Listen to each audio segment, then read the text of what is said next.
I was naked and I was getting out of a car and walking into a Tom Thumb store. Everyone else was going in and out of the store was dressed, but they didn't seem to notice that I was naked. And then my father was coming out of the car behind me, and he was wearing a pair of really big gloves.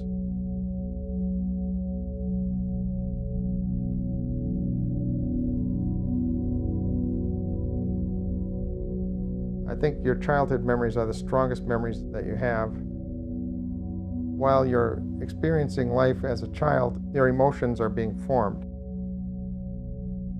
So if you have positive experiences, you develop a positive emotional relationship with the world. And if you have negative emotional experiences, you become fearful or, in certain ways, dysfunctional. I think most people are a combination of both. We have good and bad experiences. And it comes out as art, or it comes out expressed in some kind of metaphoric way.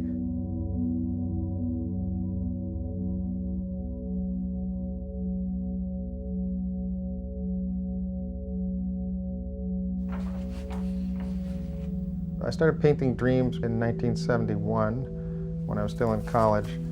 At the time, I used to have repeating nightmares, very vivid lucid dreams. And I had the same dream for months and months and months at a time. I started drawing the dreams. I would wake up in the morning, keeping a sketchbook right by my bed, and scribble out these drawings.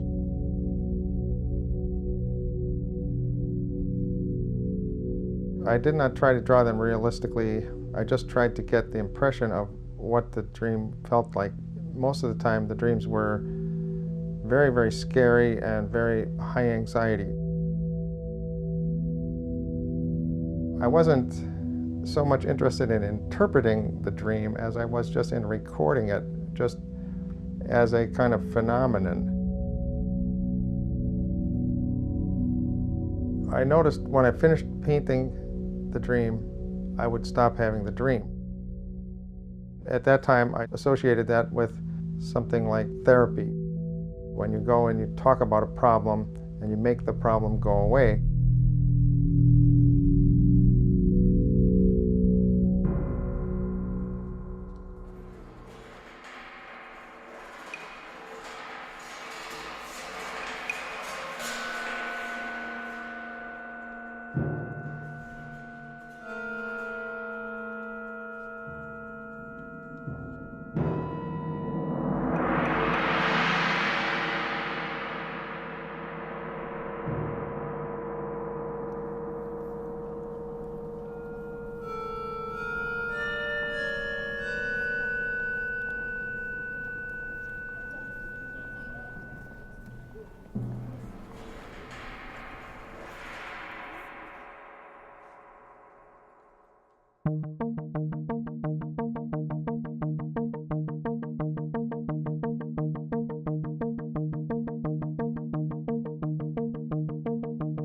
Assuming dream is in some sort of a symbol language, and as an artist, I'm very interested in symbolism because that's how we communicate in art.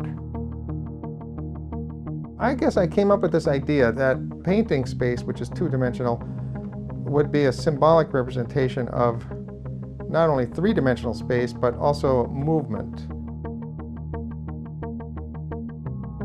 In the sequence of a dream narrative, you often have illogical, abrupt changes in the scenery.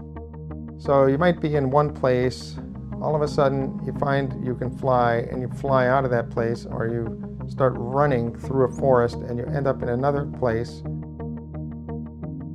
How do you show all of this stuff in one scene? You can't do it in one view. It's not going to work like one perspective. You'd have to have all these different pictures going on. So what I did, I would just put the main action symbols, row them into like a kind of a continuum. The painting space, some parts of it are in perspective, they go back in space, some come forward. Some things are larger than others, but they're not in a logical spatial condition. There are certain visual aspects of the painting that's very dynamic. That expresses what the dream energy feels like. That energy is usually really high. It's really high speed.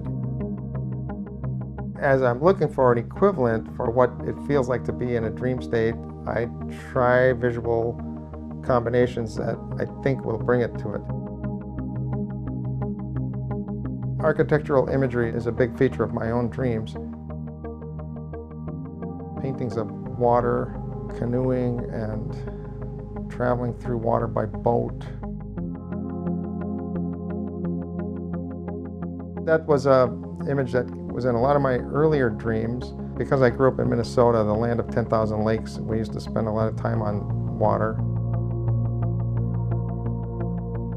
When you come to New York and settle down, and you no longer have access to these places, you have to access them through your mind.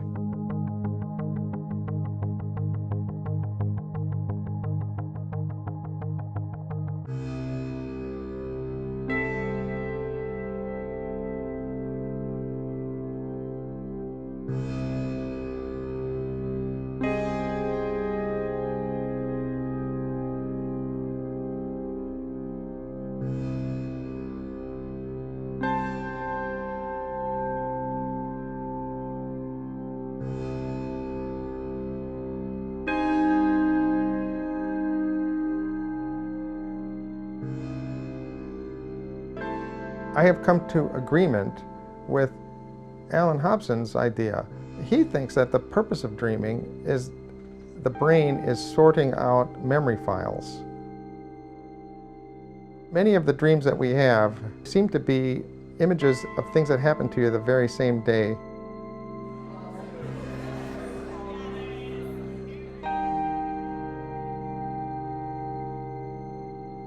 The fact that the brain can produce dreams and can produce this wild imagery, this just insanely crazy stuff, it's a testimony to how great this brain is.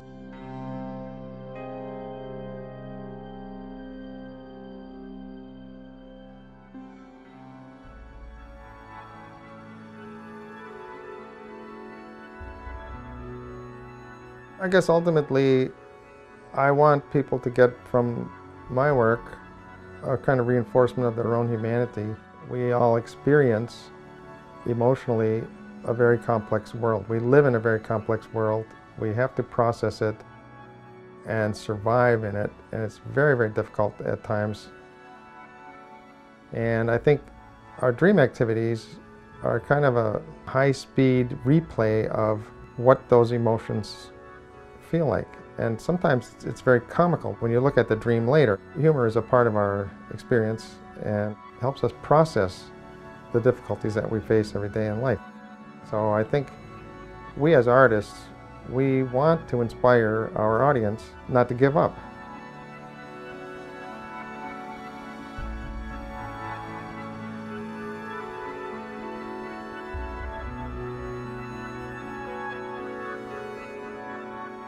And I guess that being an artist, I think what we have shown the world, not so much through our paintings, but just through the way we've lived our lives, is we have shown people how to survive in a very crazy world. And that's our times.